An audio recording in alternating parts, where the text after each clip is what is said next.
Hello दोस्तों, नमस्कार। मोटिश classes के ऑफिशियल यूट्यूब चैनल में आप सभी का स्वागत है। आशा करता हूं आप सभी अच्छे होंगे। डिस्कस करेंगे। देखिए, आपका CTET, MPTET, Super TET, REET exam की तैयारी कर रहे हैं तो देखिए, आपसे पर्यावरण अध्ययन के अंतर्गत शिक्षण शास्त्र या पेडागोगी पूछा जाता है। इससे पहले देखिए, चैनल पर नए हैं तो चैनल को सब्सक्राइब करके जो बेल बटन ऑन करते हैं उसमें आपको ऑल का जो नोटिफिकेशन है वो ऑन कर लेना है। डिस्कस करेंगे क्वेश्चंस को। क्वेश्चन नंबर पहला देखिए आपके सामने स्क्रीन पर, जल्दी से पढ़ लीजिए क्वेश्चन क्या कहता है। और इसी टाइप के देखिए पेडागोगी के अंतर्गत क्वेश्चन पूछे जाएंगे आपसे, ध्यान रखिएगा।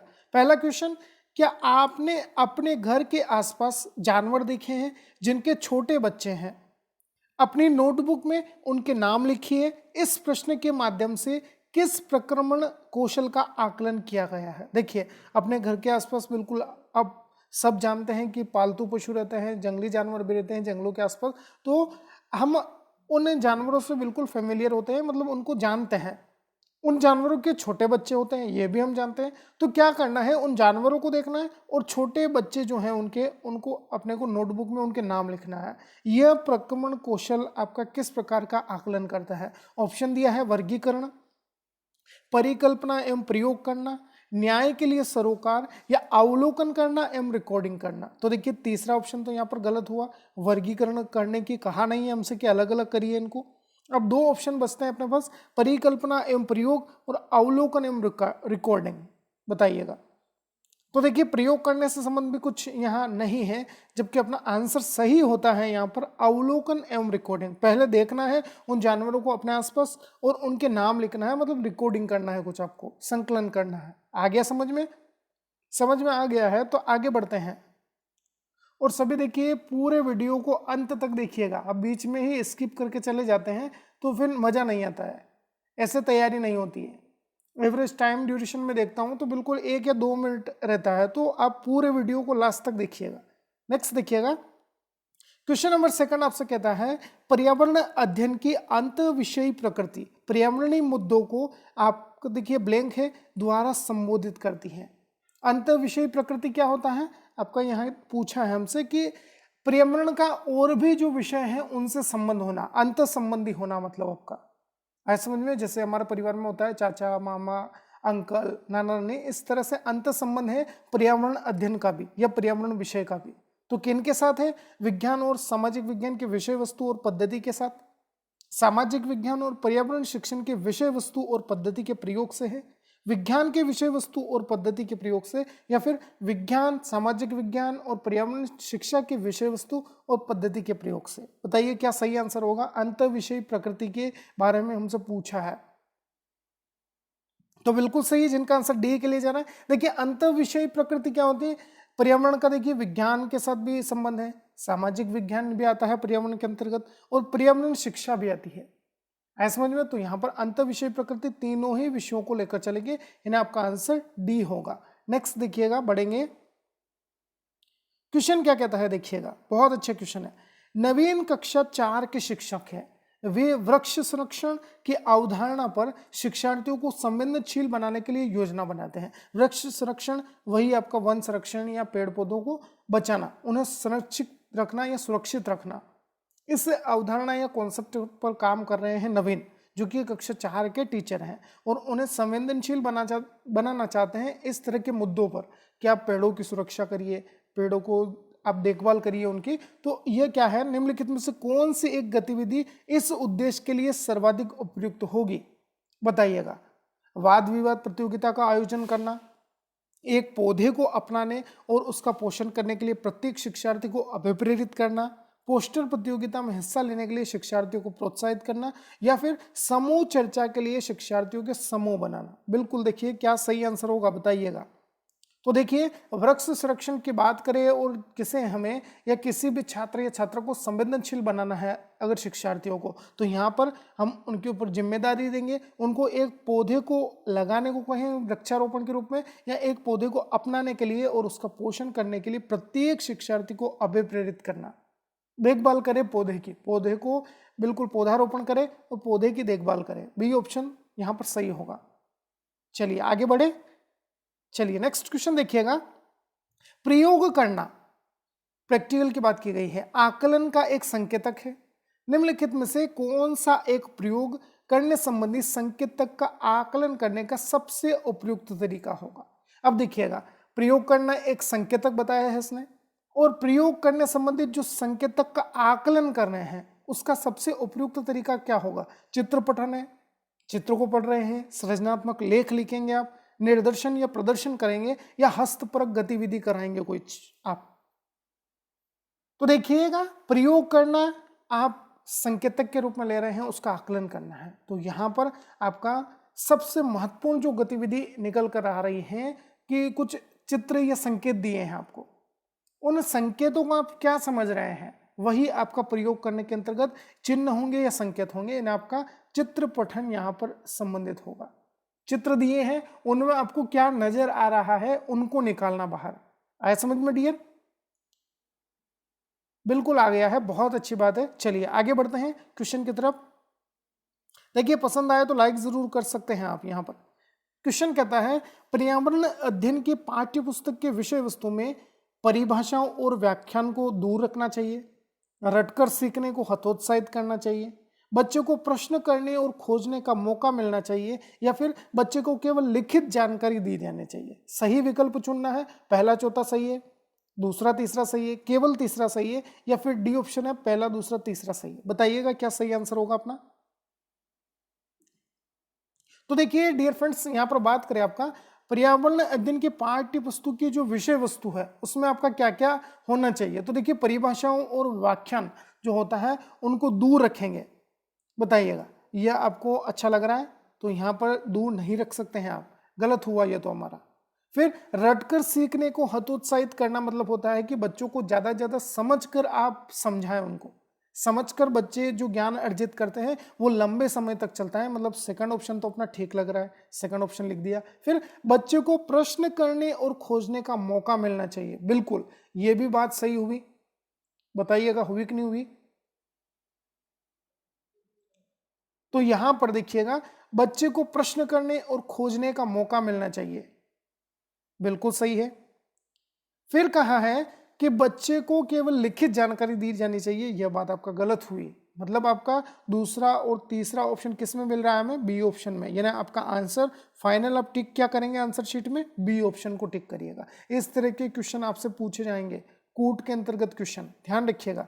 नेक्स्ट देखिएगा, क्वेश्चन कहता है कक्षा 5 की शिक्षिका एक एल्यूमिनियम फाइल लेती है। अब देखिएगा क्या है, एल्यूमिनियम फाइल ली है और पानी में डाल देती है शिक्षिका, और दिखाती है बच्चों को कि वो ऊपर तैर रही है। जो एल्यूमिनियम फाइल है वो पानी के ऊपर तैर रही है। फिर क्या किया है, फिर वो फाइल को मरोड़ कर या निचोड़ देती है पूरी उसको, और फिर पानी में डालती है तथा शिक्षार्थियों को दिखाती है कि वह डूब गई है। जो फाइल है एल्यूमिनियम की वह अब पानी में डूब गई है, जब उसको निचोड़ दिया है, पूरी तरीके से उसको निचोड़ दिया। अब क्या हुआ, बाद में वो शिक्षार्थियों के लिए ये सोचने और कारण देने के लिए कहती है कि ऐसा क्यों हुआ।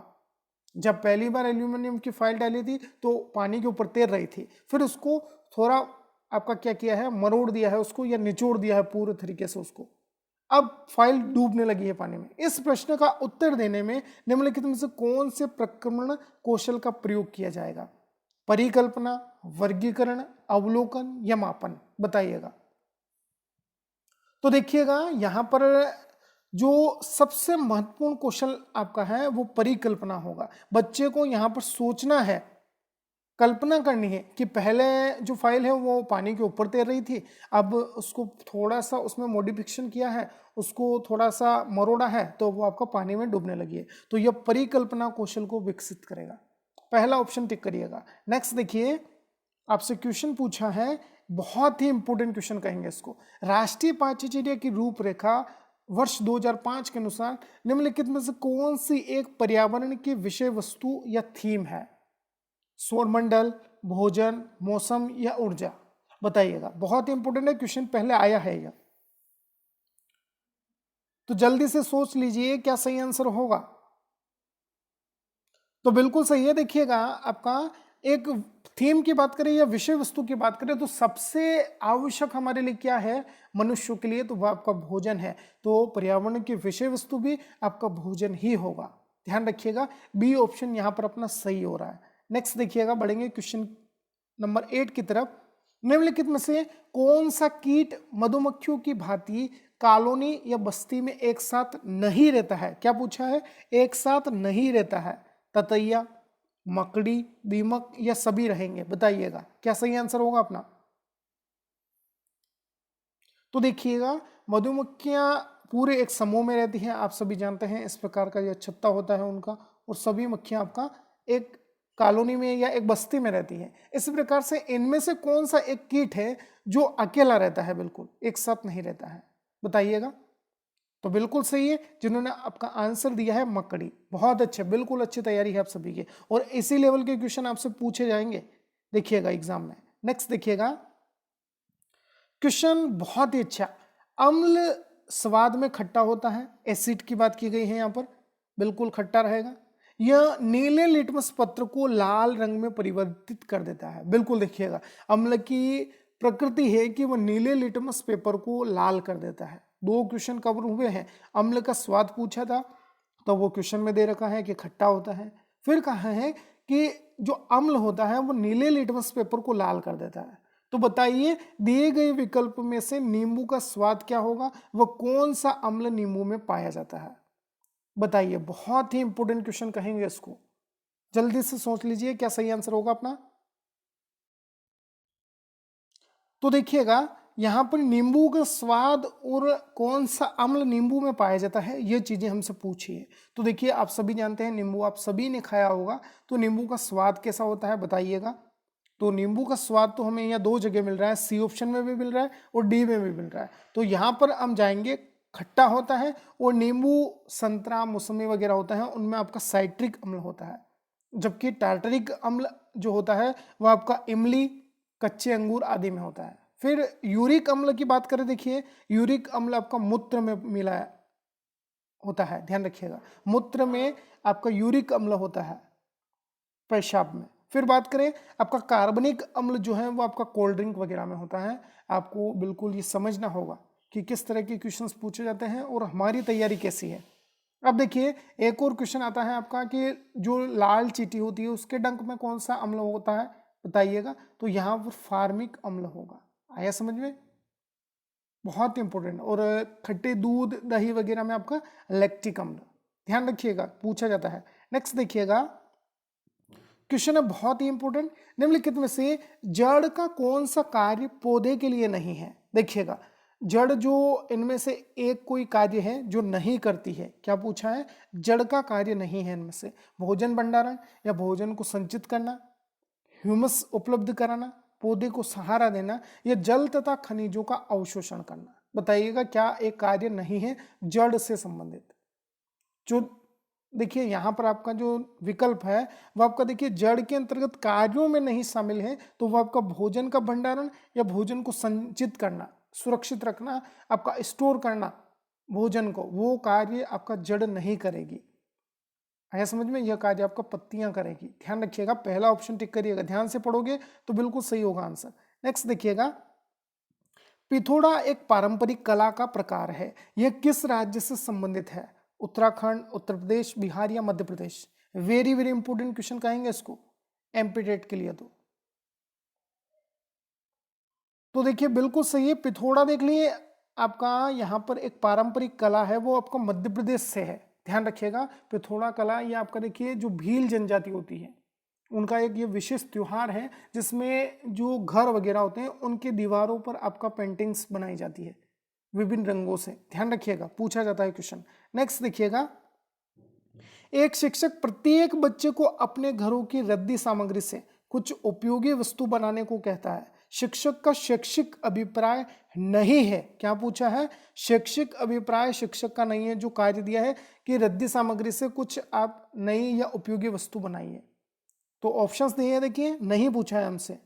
कूड़े से बने श्रेष्ठ वस्तुओं की प्रदर्शनी आयोजित करना, कक्षा के श्रेष्ठ विद्यार्थी के बारे में निर्णय करना, या बच्चों में सृजनशीलता का विकास करना, या बच्चों को पुनर्चक्रण, पुनः प्रयोग और रूपांतरण को समझाना। बताइएगा क्या एक अभिप्राय नहीं है? तो बात करें, देखिए नहीं के कूट में आपका कौन सा विकल्प बन रहा है? तो देखिए श्रेष्ठ विद्यार्थी के बारे में निर्णय करना, यह यहाँ पर नहीं होगा। क्योंकि देखिए सभी बच्चे आपका कुछ ना कुछ बनाकर लाएंगे, है समझ में। रद्दी सामग्री से कुछ ना कुछ तो बनाएंगे बच्चे, तो सभी बच्चे देखिए अपने अपने हिसाब से कार्य करेंगे।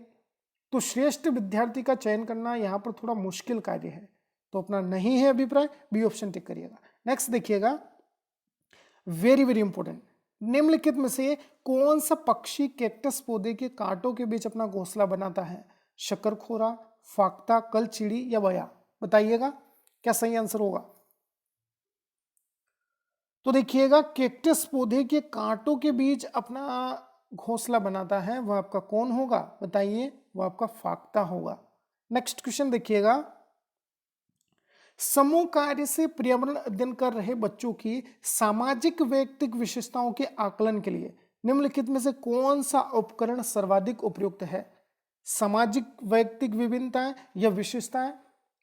कोई बच्चा आपका अलग पृष्ठभूमि से आता है, कोई अलग से आता है, किसी का परिवार आपका अच्छा है, किसी के परिवार में आपका माता पिता या माहौल आपका अच्छा नहीं है, लड़ते झगड़ते हैं। तो इस प्रकार से सामाजिक और वैयक्तिक विशेषताएं हमें निकालनी है बच्चों की।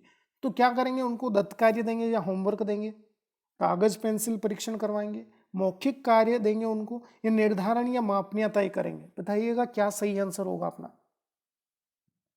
तो देखिए सही जवाब यहां पर आपका होगा मौखिक कार्य देंगे बच्चों को। कुछ उनको आपका टास्क दे सकते हैं, आप अपने परिवार के बारे में बताइए, आप कहाँ रहते हो, किस जगह आपका मकान है, इस तरह से उनको मौखिक कार्य आप ज्यादा से ज्यादा देंगे। सी ऑप्शन टिक करिएगा यहां पर। नेक्स्ट देखिएगा, रामू एवं उनका परिवार पिछले 25 वर्षों से जंगल में रह रहे हैं। कितने सालों से? 25 वर्षों से जंगल में रह रहे हैं। उनका उस जंगल भूमि पर और उसमें पैदा होने वाली वस्तुओं पर अधिकार है। यह जनादेश किसके द्वारा दिया गया है? कि जो 25 वर्ष या 25 वर्ष से अधिक जंगलों में रहते हैं, तो जंगल के जितने भी संसाधन हैं, उत्पाद है, उन पर उनका अधिकार होगा। कौन कहता है यह? संविधान या अनुसूचित जाति आदेश संशोधन विधेयक है 2012, इसके अनुसार यह अधिकार मिला है। भारतीय जंगल अधिनियम 1927 के अनुसार, फिर जंगल अधिकार अधिनियम 2007 कहता है यह, या फिर दिया है भूमि अधिग्रहण अधिनियम 1894 कहता है। तो देखिए 25 वर्षों या 25 वर्ष से ज्यादा समय से यदि कोई जंगल में रह रहे हैं, तो वहां के जितने भी उत्पाद हैं, संसाधन हैं, उनका अधिकार होगा उन पर। यह आपका कहता है जंगल अधिकार अधिनियम 2007 के अनुसार। ध्यान रखिएगा, क्वेश्चन पूछा जाता है। नेक्स्ट देखिएगा, मानवों के पेट में आमाशय रस की प्रकृति आपका ब्लैंक दिया है, होती है और वह भोजन के पाचन में सहायता करता है।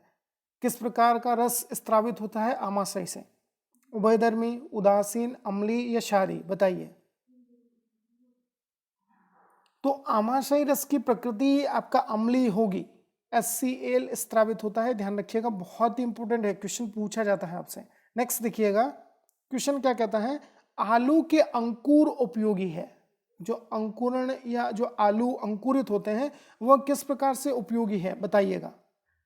पोषण के लिए उपयोगी है, श्वसन के लिए उपयोगी है, जनन के लिए उपयोगी है, या कायिक वर्धन के लिए आपका उपयोगी होंगे? बताइए।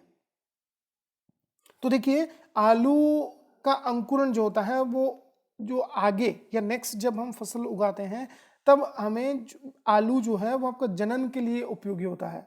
उससे क्या होता है, हम उसको जमीन में बिल्कुल आपका लगाते हैं और वो आपका नए आलू को अंकुरित करने में मदद करता है, यानी आपका जनन करने में महत्वपूर्ण रहेगा। ध्यान रखिएगा। नेक्स्ट देखिएगा, निम्न में से किस पौधे में वृद्धि में सबसे कम पानी की आवश्यकता होती है? बबूल, यूकेलिप्टस, आम या अमरूद? सबसे कम पानी की आवश्यकता होगी, या कह सकते हैं कि बिना पानी के भी यह पौधा आपका चल सकता है।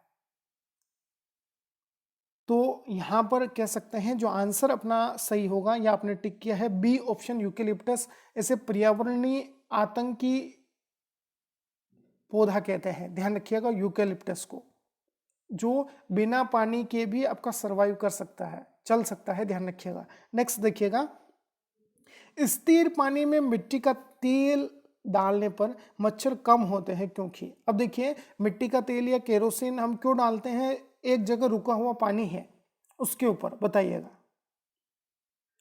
तो यह इसलिए डाला जाता है कि जो लार्वा है मच्छर के, वह आपका सांस न ले पाए और खत्म हो जाए।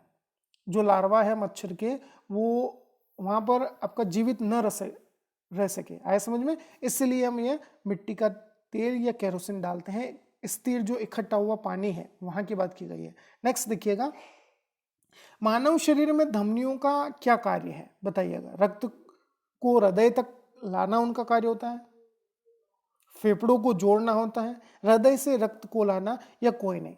तो देखिए धमनियों का कार्य होगा हृदय से रक्त को लाना, शरीर को आपका सप्लाई करना है। आया समझ में? ध्यान रखिएगा।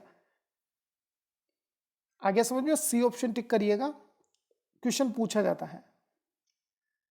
ये थे आपके मोस्ट इंपोर्टेंट क्वेश्चंस जो कि एनसीईआरटी बेस्ड और एग्जाम में बार बार रिपीट होते रहते हैं। इसी टाइप के क्वेश्चन जो कि आपका देखिए सीटेट, एमपीटेट और सुपरटेट एमरीट एग्जाम के लिए बहुत ही इंपॉर्टेंट रहने वाले हैं। चैनल पर देखिएगा, नए हैं तो चैनल को सब्सक्राइब कर लीजिएगा और बेल बटन के अंतर्गत आपका ऑल नोटिफिकेशन आपको ऑन करना है। इसके अलावा डिस्क्रिप्शन में आपको सभी वीडियोस के प्लेलिस्ट दिए हैं, टेलीग्राम चैनल की लिंक है जहाँ पर फ्री पीडीएफ फाइल्स, और जो व्हाट्सएप ग्रुप है वहाँ आपको अपडेट्स और पीडीएफ फाइल्स भी मिलते हैं। तो दोनों के लिंक डिस्क्रिप्शन में है, जरूर ज्वाइन करिएगा। धन्यवाद। जय हिंद, जय भारत, जय भारत।